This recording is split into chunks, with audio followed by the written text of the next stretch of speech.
para las dudas que tengan, ¿de acuerdo? Pedimos la palabra en el chat y les voy cediendo la palabra para que expresen sus dudas, ¿vale? Yo voy aquí intentando resolverlo entre el PowerPoint y lo que me dé la cabeza.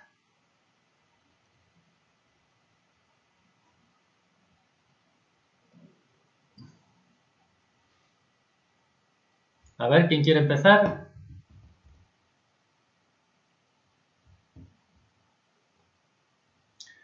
Si no, puedo buscar alguna en Classroom o en Moodle.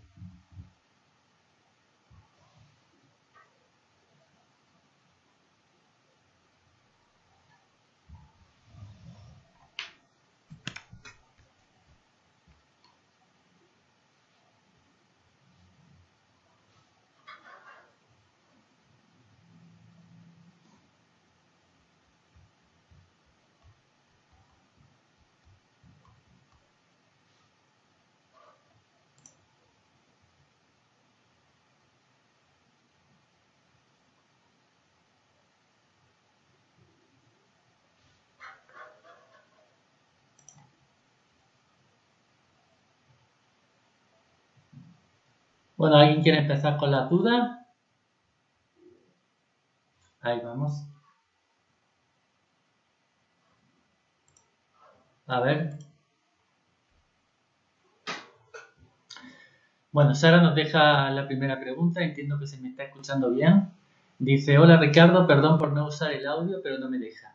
Un estudiante me realizó una pregunta y quisiera aprovechar este espacio para que usted pudiera resolverla. La pregunta es ¿qué relación hay entre cantidad de estructuras resonantes, estabilidad y acidez? Bien. Bueno, me imagino que esto se refiere a los óxidos que son covalentes. En los sólidos, en los óxidos iónicos no tiene mucho sentido esto, obviamente, por el tipo de enlace que hay.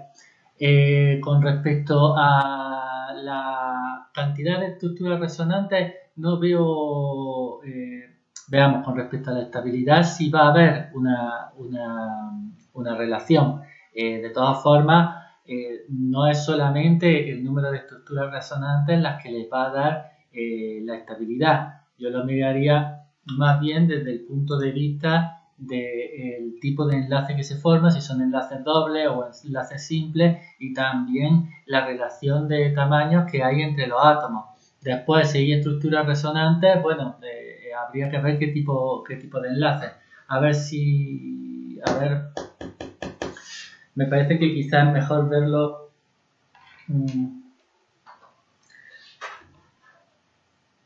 A ver, ahí. Quizás verlo en la pizarra. Y esto un poco pesado. Bueno, como les decía, vamos a tener que tener un poco de paciencia con el tema del modelo de las consultas. Quizás esto del Meet hace que sea un poco parado el tema de tener que estar admitiendo a todo el mundo todo el tiempo. Le aconsejaría que si no tienen una duda para expresar, que no se unan al Meet, sino que directamente lo vayan escuchando por YouTube, que es lo que está disponible, ¿de acuerdo? Bueno, sigo con el tema de la estructura resonante. En realidad, para la determinación de la estabilidad de una estructura, no es necesaria la parte de estructura resonante. La estructura resonante es solamente una forma de describir el enlace, pero no necesariamente te va a decir la estabilidad que tiene. Para eso lo que tienen que ver son las características de los átomos. En general, y hay que verlo de todas formas, hay que tener en cuenta las particularidades que puede haber. Lo que tienen que ver es el tipo de átomos que se están uniendo y si se forman enlaces simples o enlaces dobles. Si hay estructuras resonantes, lo que va a haber seguramente va a ser una estructura intermedia entre uno y otro. Por ejemplo, nosotros tenemos la molécula de nitrógeno, es muy estable. porque tiene un enlace triple y también lo hemos visto por el diagrama de orbitales moleculares, que es una molécula muy estable. Pero no hace falta que tenga estructura resonante. En realidad la estructura resonante sirve simplemente para explicar el enlace.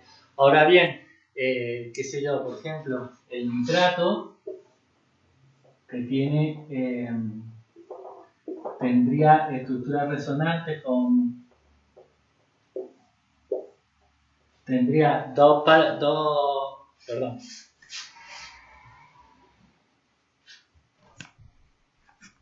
No sé si se ve bien. El nitrato que tiene dos pares, que esto tendría estructuras resonantes, ¿no? Tendría estructuras resonantes, por ejemplo, aquí podríamos ponerla así. Y otra más, tendría otra estructura resonante más. Bueno, pues explica la estructura y explica que estos enlaces oxígeno-nitrógeno van a ser un poquito más fuertes, pero esto no quiere decir que explique completamente la acidez. Obviamente, lo que sí permite explicar mucho la acidez es el tema de la electronegatividad y la estructura y el número de oxígenos que están unidos, perdón, ahí está, y el número de oxígenos que están unidos al átomo central. Una estructura como esta, donde digamos la densidad electrónica está muy repartida entre todos los oxígenos, va a tener una alta acidez. En cambio, el ácido nitroso, por ejemplo, cuyo anión sería el nitrito, no sé si se ve ahí.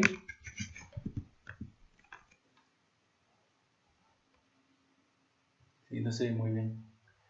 Cuyo anión sería el nitrito, tendría una menor acidez. Pero esto no necesariamente se explica por las estructuras resonantes, sino que es más bien por el número de oxígenos que tiene alrededor, que retiran más electrones o no. El nitrato, al tener más oxígeno y tener más grupos, más átomos que son electronegativos, tienen una mayor competencia por los electrones y por tanto una menor tendencia a compartirlos con el protón. Entonces, Hola, Lara. Sí. Ahora te estoy escuchando. Decime. En el caso del ácido fosfórico y el fosforoso, que el ácido fosforoso tiene un menor pKa, por lo tanto va a ser más ácido, pero tiene menos oxígenos alrededor. Eso es porque es más fácil separar el hidrógeno que está unido directamente al fósforo.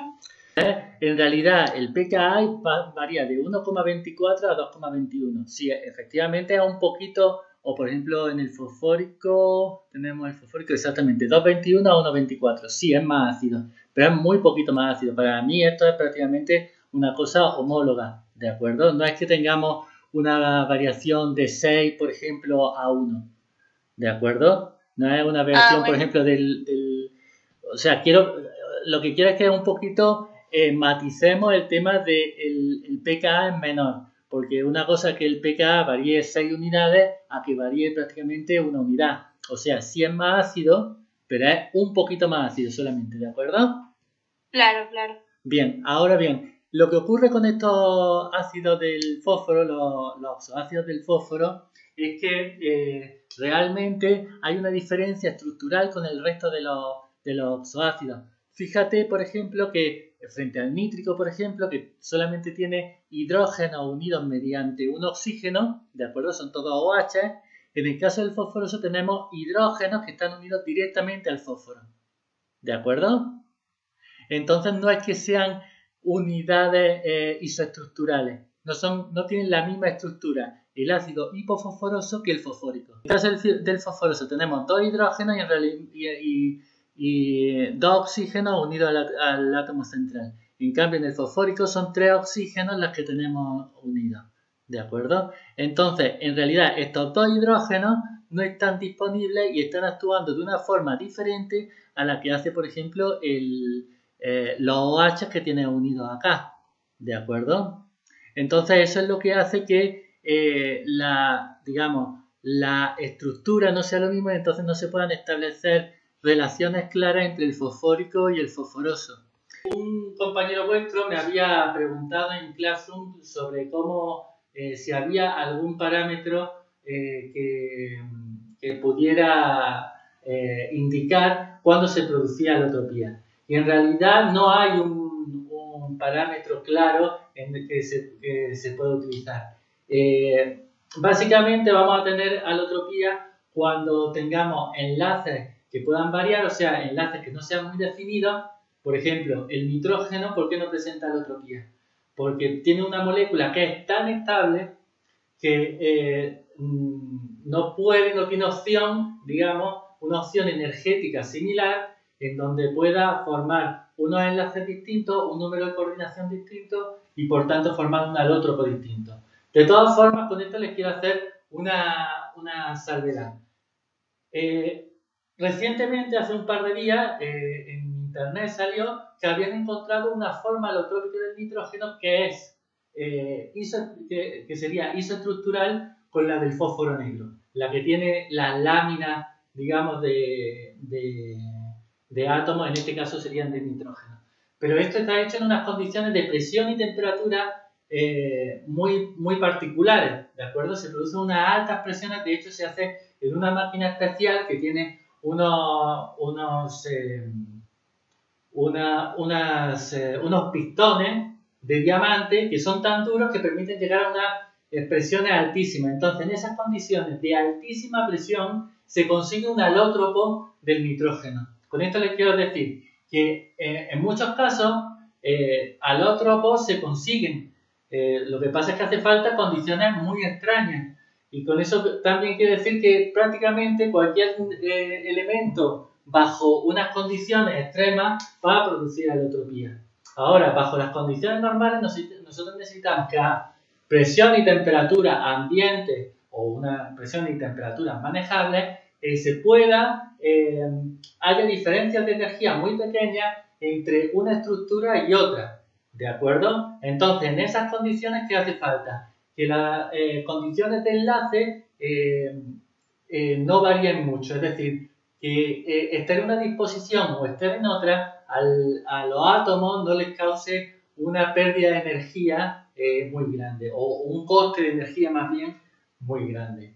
Entonces, ¿cuáles son esas condiciones? Pues que los enlaces dobles o simples no haya mucha diferencia en energía. Por ejemplo, hemos visto en el carbono, por ejemplo, que es un caso claro.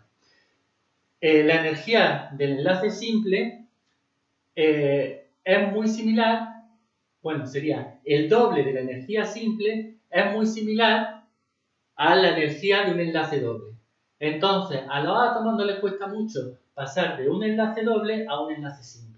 Entonces, la energía de una estructura tipo diamante es muy similar a una de tipo grafito. Ahora, una condición en que podamos verlo eso, pues es muy difícil saberlo. Es mejor que ustedes vayan viendo elemento por elemento, cuáles son las formas alotrópicas principales. ¿Cuáles son los elementos que tienen mayor grado de alotropía o que son más importantes los alótropos? Está el carbono, claramente, donde tenemos el diamante, el grafito, los nanotubos de carbono, el grafeno, etc. Después, bajando en el grupo, el silicio, el germanio ya tienen todos estructuras simples, porque recuerden que a medida que bajamos en el grupo es más difícil formar enlaces dobles. Entonces, en el caso del silicio, solamente va a poder formar 4 enlaces simples y la estructura va a estar muy determinada. En el caso del nitrógeno hemos dicho que no, pero el fósforo ya sí. ¿Por qué? Porque puede formar enlaces simples, solamente, igual que el silicio. Ahora, puede formar los enlaces simples de distintas formas. Puede formar hasta 3 enlaces simples. Esos 3 enlaces simples los puede hacer para formar unidades tetraédricas o formar láminas. ¿De acuerdo? En el grupo 16 tenemos el oxígeno que tiene un alótropo, ¿de acuerdo? Que sería oxígeno y ozono. Pero sobre todo es importante el azufre y para abajo, que ya tienen algo de características de semimetales, y en donde el azufre puede formar anillos o cadenas de distintas formas, siempre teniendo en cuenta que pueden formar solamente 2 enlaces cada uno, y después selenio, teluro, que son también semimetales, también forman alótropos. Por supuesto, en los halógenos no hay forma de formar alótropos. Esos sí que son inmunes a la alotropía porque solamente pueden formar un enlace. Entonces, la única forma de enlazarse es formar un enlace simple entre ellos dos. Entonces, siempre van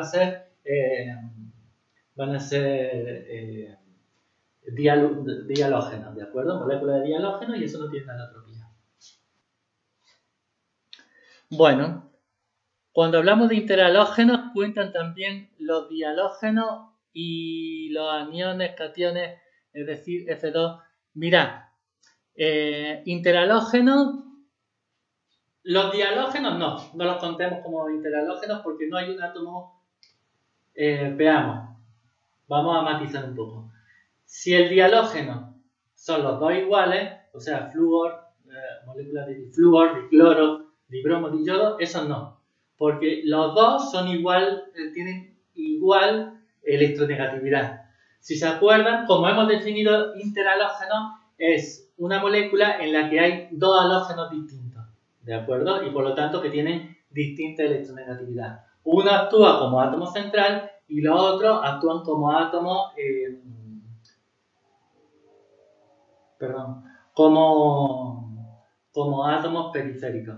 Entonces, no vamos a contar los dihalógenos. Lo que sí podemos contar como interhalógenos, aunque eso está un poquito en un estadio intermedio, digamos, serían los aniones. El trillo duro yo sí lo contaría como interhalógeno, ¿de acuerdo? Porque tenemos un átomo central rodeado por otros átomos, aunque sean del mismo átomo. Hola, Paula. Tengo una duda acerca de qué tipo de sólidos pueden formar los sulfuros y los polisulfuros. Bueno, veamos. No entiendo bien la pregunta a qué apunta. Los tipos de sólidos que forman son principalmente compuestos iónicos, ¿de acuerdo? Sólidos iónicos. Lo que sí es verdad es que el sulfuro, al ser un anión que es más polarizable que el óxido, van a dar un porcentaje, digamos, un carácter más covalente a la estructura, digamos un porcentaje de carácter covalente un poquito más alto de lo que ocurre con los óxidos, por ejemplo, ¿de acuerdo? Es igual que ocurre, por ejemplo, con los halogenuros. Los halogenuros siempre van a ser los más iónicos, los que se unen con el fluoruro. Y conforme bajamos en el grupo, vamos a tener un carácter cada vez más covalente, ¿de acuerdo? Con los polisulfuros, veamos, polisulfuro incluye, por ejemplo, los disulfuros. En algunas estructuras que hemos visto ya en la parte de metales de transición del bloque D, hemos visto que hay estructuras donde en vez de tener un anión sulfuro, tenemos un anión disulfuro. Pueden ser, por ejemplo, en el caso del disulfuro de hierro, de la pirita, es una estructura tipo cloruro de sodio, donde los disulfuros van a tener un empaquetamiento compacto, donde se considera que ese disulfuro es como si fuese una esfera más, ¿de acuerdo? Y los hierros están ocupando huecos octaédricos. Entonces, igual que una estructura cloruro de sodio, donde los sulfuros estarían ocupando el sitio del cloruro y el hierro estaría ocupando el sitio del sodio, ¿de acuerdo? Como en ambos casos son iones bivalentes, se van a compensar uno a uno y la estructura cierra. En el caso de los polisulfuros, se tiende más bien a formar o bien estructuras, los polisulfuros tienden más bien a formar compuestos de coordinación, ¿de acuerdo? Con los metales de transición, especialmente que sean ácidos blandos. Entonces, básicamente eso, resumiendo. Los sulfuros van a formar principalmente sulfuro y disulfuro, también pueden formar algunos compuestos que ya son más complicados, que son con los polisulfuros, y estos disulfuros van a formar compuestos iónicos, pero que van a tener mayor carácter covalente que el caso de los óxidos, con lo cual también va a afectar a su solubilidad, siendo que los sulfuros van a formar en general compuestos que son más insolubles, sales que son más insolubles. Buen día. Hola, buen día. ¿Quién sos? Sol. Hola, Sol. Quería preguntarle sobre la convención de signos que vamos a usar para la afinidad electrónica, porque a principio de año habíamos establecido la afinidad electrónica como el menos delta H de la captura de un electrón, pero después en varios teóricos vi que se le consideraba justo al revés. La pregunta sería, ¿cuál vamos a considerar como el signo más energéticamente favorable para la afinidad electrónica? Bien, bueno, ahora que me lo consulta, la verdad es una cosa en la que no me he fijado y por ahí he cometido yo un error al tomar una convención distinta a la que por ahí han tomado en el teórico. La cuestión es, la afinidad electrónica yo la estoy tomando como la energía que se libera al capturar un electrón. Es decir, es negativa cuando se libera energía, ¿de acuerdo? Que es normalmente lo que ocurre cuando un átomo toma un electrón. ¿Te queda claro o no? Sí, gracias. Eso concuerda con lo que se ha visto. ¿Me puedes repetir cuál es el criterio que se están tomando en los teóricos anteriores? Pasa que en la primer clase que tuvimos, la única que fue presencial, lo planteamos justo al revés, como que un valor de afinidad electrónica positivo más alto en realidad significaba una mayor liberación de energía. Pero, digamos, entiendo el concepto que está atrás, solamente quería ver cómo lo agarrábamos ahora. Sería el proceso de tomar un electrón, o sea, el átomo más un electrón para dar la especie.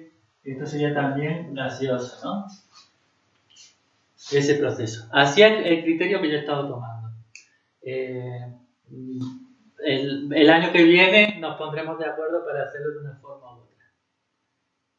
Es indistinto. Mientras que se entienda, o sea, ¿qué es lo que va a ocurrir? Que, por ejemplo, la afinidad electrónica del oxígeno, tal como yo lo estoy poniendo aquí, da negativo, creo que es menos 188 por decir algo. ¿De acuerdo? Me lo estoy inventando, Ponerle acá en menos 188. Definido de la otra forma, esto va a ser positivo. ¿De acuerdo? Lo que tienen que fijarse bien es en qué sentido se está produciendo la reacción cuando ustedes la están considerando. Por ejemplo, en los ciclos de von Haber que nosotros estamos viendo normalmente, que es, vuelvo a borrar. Si nosotros consideramos, por ejemplo, el ciclo de von Haber de los halógenos que hemos visto para ¿cómo se llama? Para el proceso de reducción de los halógenos, ¿de acuerdo? Para ver el poder oxidante de los halógenos. Nosotros partimos del halógeno, ¿de acuerdo? Partimos del halógeno, vamos a ponerlo en gaseoso. ¿De acuerdo? Tenemos la energía de disociación de su cero para dar dos moléculas de los halógenos. De aquí tendríamos la afinidad electrónica, ¿de acuerdo? Si es como yo la he definido, esto pasaría a negativo. Esto sería como yo la he definido, ¿de acuerdo? Si es como se ha definido directamente la afinidad electrónica. Si es como se ha definido en el cuadernito, a esto le tienen que cambiar el signo, ¿de acuerdo? Tienen que cambiarle el signo para que les quede el valor que se le ha dado en el cuadernillo. Siempre tienen que tener en cuenta cuál es el proceso que se está haciendo. Si ustedes le han dado el valor para este proceso o le han dado el proceso para el sentido contrario.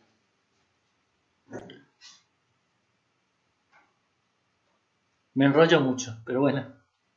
Un saludo a todos y mucha suerte y mucha fuerza para llevar la cuarentena. Un abrazo.